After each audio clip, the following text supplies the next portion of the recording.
எனக்கு கொஞ்சம் இந்த யூனிட்டை பத்தி நான் எடுத்து சொல்ல வேண்டிய தேவையில்லை. விருதுநகர் என்றாலே மிளகாய், அதுவும் நல்ல தரமான மிளகாய். இந்த மிளகாயை விவசாயிகள் உற்பத்தி பண்ண பிறகு அது உற்பத்தி ஆனவுடன், அதாவது அறுவடை பயிரை எடுத்துட்டு வந்த உடனே மார்க்கெட்ல வித்துடுறாங்க விவசாயம். இல்ல அதை எடுத்துட்டு போய் விருதுநகர் டவுன்லயோ இல்ல மதுரையிலயோ நல்ல தரமான விலை கிடைக்கும் அப்படின்னு நினைச்சிட்டு போய் அங்க வித்துட்டு வராங்க.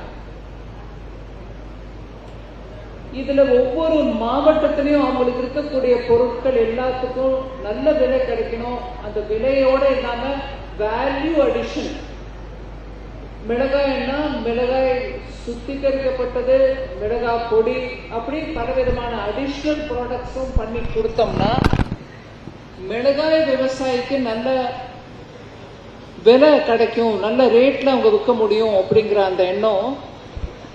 ஒன் டிஸ்ட்ரிக்ட் ஒன் ப்ரோக்ராம் அப்படின்னு பிரதமர் மோடி அவர்கள் ஒரு திட்டம் எடுத்துட்டு வந்தார். அதாவது அந்தந்த டிஸ்ட்ரிக்ட்ல நாடு முழுவதிலும் ஏதோ ஒரு பொருள் நல்ல அந்த டிஸ்ட்ரிக்ட்னாலே அந்த பொருள் அப்படிங்கிற மாதிரி பேர் இருக்கக்கூடிய அந்த பொருளை எடுத்துக்கிட்டு அதை நல்ல முன்னேற்றம் செய்ய, அதுல வேலை பார்க்கக்கூடியவங்களோ அதுக்கு தேவைப்பட்ட நிபுணம், அதாவது ஸ்கில்லோ இல்ல மார்க்கெட் எங்க இருக்குதோ அந்த மார்க்கெட்டை கனெக்ட் பண்றதோ, இப்படியாக நிறைய ஆக்டிவிட்டிஸ் பண்ணாதான் நம்ம நாட்டில் ஒவ்வொரு மாவட்டமும் முன்னேற்றம் அடையும் அப்படிங்கிற அந்த நோக்கத்தோட அவர் அந்த ஒன் டிஸ்ட்ரிக்ட் ஒன் ப்ரோக்ராம் எடுத்துட்டு வந்தார். இது எல்லா மாநிலத்திலையும் கூட நம்ம செய்தி பரப்பினோம். நீங்க உங்க ஊர்ல இருக்கக்கூடிய டிஸ்ட்ரிக்ட்ஸ்ல என்ன ப்ராடக்ட் உகந்ததோ அதை நீங்க ஐடென்டிஃபை பண்ணுங்க. அதுக்கு பொது வசதிகள் என்னெல்லாம் தேவைப்படுமோ அதை நாங்க மத்திய அரசின் மூலமாக செய்து கொடுக்கிறோம் அப்படின்னு. இப்ப விருதுநகர் மாவட்டத்தை எடுத்துக்கங்க. இந்த மிளகாய்க்கு வேணுங்கிற காமன் ஃபெசிலிட்டி என்னெல்லாம் இருக்கும், அதை சுத்தப்படுத்துறதோ, அதுல இருக்கக்கூடிய தூசி துப்பெல்லாம் எடுக்கிறதோ, அதுக்கப்புறம் விவசாயி அதை மார்க்கெட்ல விற்கிறதோ இல்ல வித்த பிறகு இதெல்லாம் பண்றதோ, இதற்கெல்லாம் வேணுங்கிற ஃபெசிலிட்டி பண்ணி கொடுக்க வேண்டியது மத்திய அரசு ஒரு திட்டமாக எடுத்துட்டு வந்தது. இது மாநில அரசு எந்த ஐட்டமை எந்த டிஸ்ட்ரிக்ட்ல எடுக்கிறாங்க அப்படின்னு வெயிட் பண்ணி பல மாநிலங்கள்ல இருந்து செய்தி கிடைச்சது. அதை நீத்தி ஆயோக் மூலமாக மானிட்டர் பண்றாங்க. இந்த டிஸ்ட்ரிக்ட்ல இந்த ப்ராடக்ட் இதுக்கு உற்சாகமா நம்ம போய் பண்ணலாங்க அப்படிங்கிற மாதிரி அந்த மாநிலத்தில் இருக்கக்கூடிய அரசும் அதுக்கு முயற்சி எடுத்திருக்குன்னு சொன்னப்போ மத்திய அரசின் மூலமாக நிதி உதவி கொடுத்து அதை செட்டப் பண்றதுக்கான ஃபெசிலிட்டி, விவசாயிகளை கூட்டிட்டு வந்து நீங்க இந்த ஃபெசிலிட்டி உபயோகப்படுத்திக்கோங்க அப்படின்னு சொல்ற வரைக்கும் மத்திய அரசு ஈடுபாடோடு இருக்கும். அதை தவிர மார்க்கெட்டிங் ஏஜென்சிஸ் மூலமா அவங்களுக்கு தொடர்பு கொண்டு வெளிநாட்டுக்கு ஏற்றுமதி பண்றதோ இல்ல உள்நாட்டிலேயே வேற இடத்துக்கு அதை எடுத்துட்டு போய் விற்கிறதோ, இப்படியாக அந்த டை அப் பண்றதுக்கும், அதை தவிர பிராண்டிங், இந்த ப்ராடக்ட்னா இந்த பேரோட வந்துச்சுன்னா நல்லது அப்படிங்கிற அளவுக்கு அந்த பிராண்டிங் பண்ணி கொடுக்கறதுக்கான உதவியும் செய்து கொடுக்குமாறு ஒரு திட்டம் அது. இது தமிழ்நாட்டில் ஒவ்வொரு டிஸ்ட்ரிக்ட்ல என்ன ப்ராடக்ட் இருக்குன்றது எனக்கு பெரிய விவரம் தெரியாது. ஆனா Virudhunagar aspirational district. Aspirational district என்னப்போ 8 வருஷத்துக்கு முன்னாடியே ஒவ்வொரு மாநிலத்திலும் இருக்கக்கூடிய ஆவரேஜா அந்த மாநிலம் என்ன அளவில் வளருது அப்படிங்கிற ஒரு நம்பர் இருக்கும். ஒவ்வொரு மாவட்டமும் அந்த அளவில் வளருதான்னு ஒரு ரஃபா டெஸ்ட் பண்ணுவாங்க. சில மாவட்டங்கள் அந்த மாநிலத்தோட ஆவரேஜ் ரேட்டை விட நல்லபடியா இன்னும் ஃபாஸ்டா வளரும். ஆனா சில மாவட்டங்கள் அந்த மாநிலத்தோட அந்த ஆவரேஜை விட குறைச்சலா வளரும். அந்த மாதிரி குறைச்சலா வளரக்கூடிய மாவட்டங்களை ஆஸ்பிரேஷனல் டிஸ்ட்ரிக்ட்ஸ் அப்படின்னு சொல்லி அந்த மாவட்டங்கள்ல எல்லா விதமான ஸ்கீமும், ஹெல்த்தோ, எஜுகேஷனோ, நியூட்ரிஷனோ, ரோடோ, எலக்ட்ரிசிட்டியோ, தண்ணியோ போய் சேருதான்னு பாருங்க அப்படின்னு 116 டிஸ்ட்ரிக்ட் அப்படி தேர்ந்தெடுத்தாங்க. அப்படி தேர்ந்தெடுக்கப்பட்ட மாவட்டங்கள்ல தமிழ்நாட்டில் 2 மாவட்டம், விருதுநகர் 1, இன்னொன்னு ராமநாதபுரம். இது படிப்படியா எல்லா விதமான ஃபெசிலிட்டியும் இங்க எடுத்துட்டு வரதுக்கான முயற்சி செய்து இந்த மாவட்டத்தையும் மீதி மாவட்டங்களை போல இந்த மாநிலத்தில் இருக்கக்கூடிய அந்த வளர்ச்சி அடைய வேண்டும் அப்படிங்கிற அந்த முயற்சி நடந்துட்டு இருந்த காலத்துல 2021-22 அந்த டைம்ல நான் விருதுநகர்னா முழகாங்க எனக்கு தெரியும். நான் அந்த ஏரியால இருந்து வரவதான். விருதுநகர் இல்ல ஊரு, ஆனா மதுரையில இருந்தவனால தெரியும் அப்படின்னு. ஸோ ஸ்டேட் கவர்மெண்ட் அதை 1 district 1 ப்ராடக்ட்ல போட்டாங்களோ இல்லையோ, விருதுநகர் மிளகாக்கு ப்ராசஸிங் யூனிட் ஒன்று அமைச்சா நல்லா இருக்கும் அப்படின்ற அந்த யோஜனையோட ஒரு திட்டம் யோசிச்சுட்டு இருந்த காலத்துல small industries development bank of India, அதாவது SIDBI அப்படிங்கிறோம், small industries development bank of India, சின்ன தொழில் சிறு குறு தொழில் வளர்ச்சி அடைவதற்கு அவங்க தான் ஃபைனான்ஸ் கொடுக்கணும். அவங்க தானா டைரக்டா கொடுப்பாங்களோ இல்ல வங்கிகள் மூலமா கொடுப்பாங்களோ அவங்க எந்த வழி வேணாலும் கடைபிடிக்கலாம். ஆனா கிட்டத்தட்ட 2023 நான் SIDBI கேட்டேன். ஏன்னா ஜெனரலா பேங்க் மூலமா சிறு குறு தொழில்களுக்கு பணம் கொடுங்கன்னா அவங்க பெரிய கம்பெனிஸ் கொடுக்கறது எப்படி கொடுக்கறோமோ அதே ஃபேஷன் அதே டிசைன்ல சிறு குறு தொழிலுக்கும் கொடுக்கறாங்க. அதனால சிறு குறு தொழிலுக்கு ஒரு அதன் மூலமா பயனடைச்ச மாதிரி ஒரு எண்ணம் வரமாட்டேங்குது. ஏன்? அவங்களோட பிசினஸ் சைக்கிள் ஒரு விதம். சின்ன தொழில் பண்ணும்போது எப்ப வருமானம் வரும், எப்ப விற்போம், இதெல்லாம் அவங்களோட சைக்கிள் வேற, பெரிய கம்பெனிகளோட சைக்கிள் வேற. இத புரிஞ்சுக்கிட்டு வங்கிகள் மூலமா லோன் கிடைக்குதா அப்படின்னு பார்த்தா பல விதத்துல MSMEக்கள் சொல்றது என்னன்னா அந்த மாதிரி எங்களுக்கு கிடைக்க மாட்டேங்குதுங்க அப்படி. ஆனா SIDBI வங்கிக்கு அந்த திறமை இருக்கு.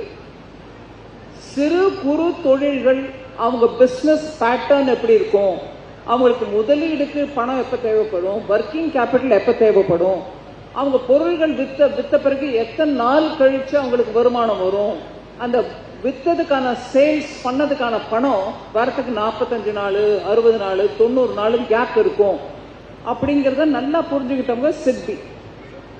அதனால நான் SIDBI கிட்ட சொன்னேன், நீங்க டைரக்டா சிறு குறு தொழிலுக்கு ஏன் லெண்ட் பண்ண மாட்டேங்கிறீங்க, பணம் கொடுக்க மாட்டேங்கிறீங்க, அது வங்கி மூலமா கொடுத்துட்டு இருக்கட்டும், ஆனா நீங்க டைரக்டா ஆரம்பிங்கன்னு சொன்னப்போ SIDBI தன்னுடைய முயற்சியை பலப்படுத்தி மினிஸ்ட்ரி MSMEன்னு ஒண்ணு இருக்கு, MSMEக்கு தனியா ஒரு அமைச்சரவை இருக்கு. அந்த MSME அமைச்சரவை மூலமாக ரெக்கக்னைஸ் செய்யப்பட்ட கிட்டத்தட்ட 300 கிளஸ்டர் நம்ம நாட்டில் இருக்குங்க. நாடு முழுவதும் பாத்தீங்கன்னா 300-350க்குள்ள சிறு குறு தொழில் மையம், அதாவது அங்க கிளஸ்டர் ஃபார்ம் பண்ணிருக்காங்க. இப்ப நம்ம கோயம்புத்தூர், மடிசியா நீங்க எல்லாம் எடுத்தீங்களா அந்த மாதிரி தொழில் கேந்திரங்கள். சோ SIDBIக்கு நான் சொன்ன தயவு பண்ணி இந்த கேந்திரம் எங்கெல்லாம் இருக்கும், இந்த MSME மினிஸ்ட்ரி மூலமாக ரெக்கக்னைஸ் பண்ணப்பட்ட சென்டர்ஸ் எங்க இருக்கோ அங்க போய் பிரான்ச் ஓபன் பண்ணுங்க. பிரான்ச் ஓபன் பண்ணதோடு இல்லாம நீங்களே டைரக்டா இந்த சிறு தொழில்களுக்கு பண வசதி செய்து கொடுங்க, லெண்டிங் கொடுங்க. அதற்கும் மேல ஒரு ஸ்டெப், பணத்தை கொடுத்துட்டு கை கழுவிடாதீங்க, திருப்பி கட்டுங்கன்னு போயிட்டே இருக்காதீங்க. பணத்தை கொடுத்த பிறகு அந்த தொழிலை நடத்துறதுக்கு இன்னும் என்ன தேவையான உதவிகள் செய்யணுமோ அதையும் நீங்க செய்யுங்க. அதாவது அந்த தொழிலுக்கு திறமை உள்ள வேற எங்கேயோ இருக்கிறவங்க, இதர மாநிலங்கள்ல இருக்கக்கூடியவங்களை கூட்டிட்டு வந்து இந்த தொழிலை எப்படி நடத்தணும் அப்படின்னு கொஞ்சம் டீச் பண்ண சொல்லுங்க.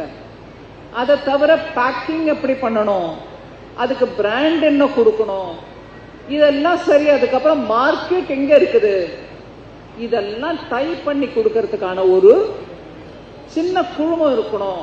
அவங்க மூலமா நீங்க அந்த அட்வைஸ் பண்ணிட்டு இருந்தாதான் நீங்க பணம் கொடுத்ததுக்கு முழுமையான ஒரு அர்த்தம் வரும். இல்லைன்னா நீங்க பணம் கொடுத்துறீங்க, அந்த ஆளு ஊரா சர்டிபிகேட்டுக்கு ஓடிட்டு இருப்பாரு, இல்ல அந்த ஆளு ஊரா மார்க்கெட்டுக்கு ஓடிட்டு இருப்பாரு, இல்ல அந்த ஆளு பிராண்ட் பண்றதுக்கு ஓடிட்டு இருப்பாரு. தொழில் வளராது. இல்ல வளர்ந்தாலும் எங்கேயோ ஒரு இடத்துல இங்கேயும் அங்கேயுமா ஏதோ ஒரு குறை நிறைகள் இருக்கும்.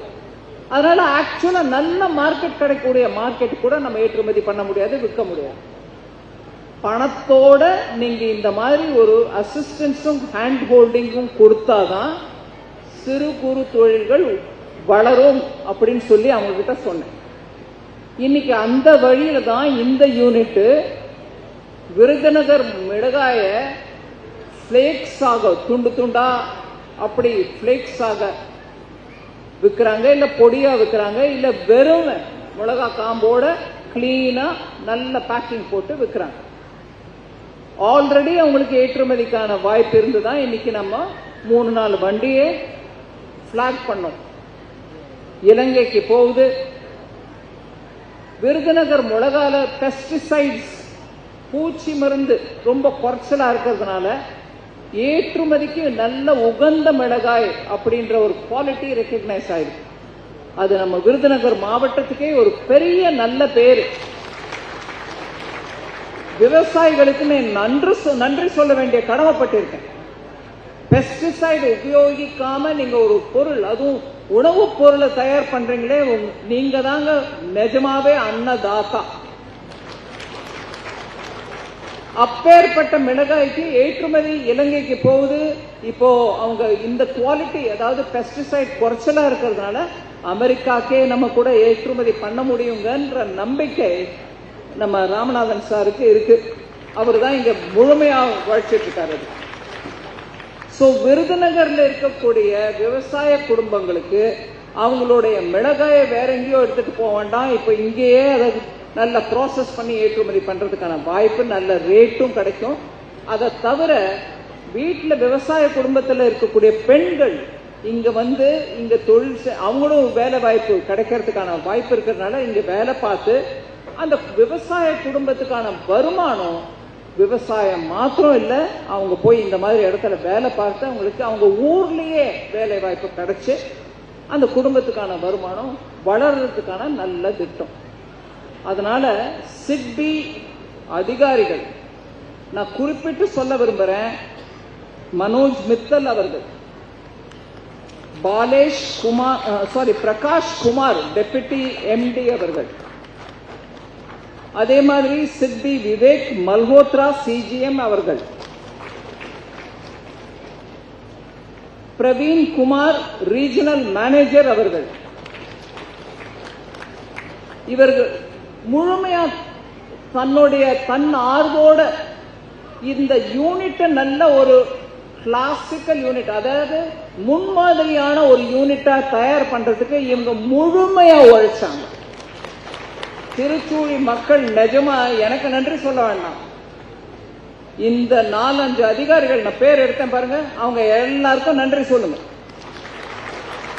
பணத்தை கொடுத்து இருந்தாயா அவன் பிசினஸ் நீ நடத்துக்கோன்னு ராமநாதன் சாரை விட்டு இருந்தாங்கன்னா அவர் எப்படியோ தத்தளிச்சு பிசினஸ் நல்லபடியா நடத்தணும்னு முயற்சி பண்ணிடுவாரு. நான் இப்ப எம்எல்ஏ ஐயா கிட்ட சொன்னேன், அங்க நின்று நீங்க அந்த ஃபேக்டரியை பார்த்துட்டு இருக்கும் போது நம்ம மித்தல் ஐயா என்ன கூட்டிட்டு போய் காமிச்சார். 9ஓ 10ஓ நம்மளுக்கு சர்டிபிகேட் வேணும், நல்ல தரம் இருக்கு, ஜிஎஸ்டி கட்டுறாங்க, இல்ல எலக்ட்ரிசிட்டி கம்பெனில இருந்து பர்மிஷனோட வாங்கியிருக்காங்க, இல்ல ஒண்ணு அந்த மாதிரி 9 சர்டிபிகேட் இந்த ஒரு ஃபேக்டரி நடத்துறதுக்கு தேவைப்படுது. அந்த 9 வாங்கி கொடுத்திருக்காங்க. சாமானியம் இல்லைங்க. இன்னைக்கு தேதிக்கு நம்ம எத்தனைதான் ஈஸ் ஆஃப் டூயிங் பிசினஸ் அப்படின்ட்டு மத்திய அரசுலயும் சரி மாநில அரசுலயும் சரி முயற்சி எடுத்தா கூட ஒரு தொழில் பண்ணணும்னா உங்களுக்கு அத்தனை சர்டிபிகேட்டும் வந்தாதான் நீங்க சரியான வேலை பண்றீங்க அப்படின்னு ஒரு நம்பிக்கை வரும். இந்த யூனிட்டுக்கு அந்த 9 சர்டிபிகேட்டும் கிடைச்சிருக்கு. சிட்பியோடைய அதிகாரிகள் அவ்வளவு தூரம் இவங்களோட சேர்ந்து உழைச்சதுனால அது நடந்திருக்கு. ஒரு தொழில் நடத்துறவங்களோட போய் கேட்டு பாருங்க, 5 மாசத்துல இதெல்லாம் பண்ணி எடுத்து வச்சு இந்த இண்டஸ்ட்ரியை நடத்தி இன்னைக்கு ஏற்றுமதியும் கண் கூட நடக்கிறத பாக்கிறோம். எனக்கு ரொம்ப பெருமையா இருக்கு. ஒரு திட்டம் டெல்லியில போடுறாங்க, அதை செயல்படுத்துறதுக்கு இத்தனை முயற்சி நடக்குது. ஒரு ஆஸ்பிரேஷனல் டிஸ்ட்ரிக்ட் விருதுநகர்ல இருக்கக்கூடிய ஒரு கிராமத்துல அங்க விளையக்கூடிய ஒரு பொருளை அங்க இருக்கக்கூடிய விவசாய குடும்பங்களோடு சேர்ந்து ஃபைனலா அந்த ப்ராடக்ட் மார்க்கெட்டுக்கு போகுதுன்னா பிரசவ வேதனை. அதெல்லாம் கடந்து இன்னைக்கு அந்த விஷயம் கண் கூட நம்ம பார்க்கறதுக்கு முடியுதுன்னா திருச்சூழி மக்களே உங்களுக்கு வாழ்த்துக்கள். இந்த யூனிட் நல்லா நடத்துறதுக்கு டிஸ்ட்ரிக்ட் அட்மினிஸ்ட்ரேஷனும் சரி, மாவட்ட ஆட்சியாளர் மூலமாக வரக்கூடிய உதவிகளும் சரி, அதே மாதிரி எம்எல்ஏ ஐயாவும் சரி, நம்ம எல்லாரும் சேர்ந்து ஒத்துழைச்சா கண் கூட நல்ல ஒரு சக்சஸ்ஃபுல் யூனிட் நடக்கும்.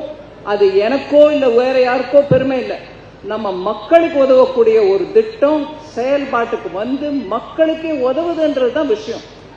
அதனால நம்ம எல்லாரும் அதுல ஒரு பொறுப்பு எடுத்துக்கிட்டு இந்த யூனிட்டை நல்லா நடத்துறதுக்கான முயற்சி பண்ணணும். என்னால முடிஞ்ச வரைக்கும் இந்த ப்ராடக்ட் நான் எல்லாருக்கும் கொடுத்துட்டு இருக்கேன். பாருங்க, நம்ம ஊர் விருதுநகர்ல இருந்து வருதுங்க, என்ன குவாலிட்டி வருது பாருங்க அப்படின்னு மார்க்கெட்டிங் பண்றதுக்கு நான் தயங்காம பண்ணிட்டு இருக்கேன். ஏமா நீங்க பைனான்ஸ் மினிஸ்டரா இருந்துட்டு, ஆமா போய் பாருங்க அந்த யூனிட் எப்படி இருக்கு அப்படின்னு நான் கிஃப்ட் ஆம்பர் அனுப்பிட்டு இருக்கேன் எல்லாருக்கும். எனக்கு ரொம்ப மனசு நிறைவா இருக்கு. இந்த மாதிரி இந்த ஊர்ல இந்த மாதிரி ஒரு குவாலிட்டி ப்ராடக்ட் பண்ண முடியுதுன்னா ரொம்ப சந்தோஷம். நான் இதுக்கு மேல உங்க டைம் எடுத்துக்க விரும்பல. ஆனா இந்த யூனிட்டை நல்லபடியா ஒரு பெரிய சக்சஸ் ஆகி கொடுக்க வேண்டியதுல நம்ம எல்லாருடைய பங்கும் இருக்கு. நம்ம சந்தோஷமா அதை நடத்தி காட்டணும். நாடு முன்னேறணும், தமிழகம் வளரணும், நம்ம எல்லாருக்கும் நல்லது நடக்கணும். வணக்கம்.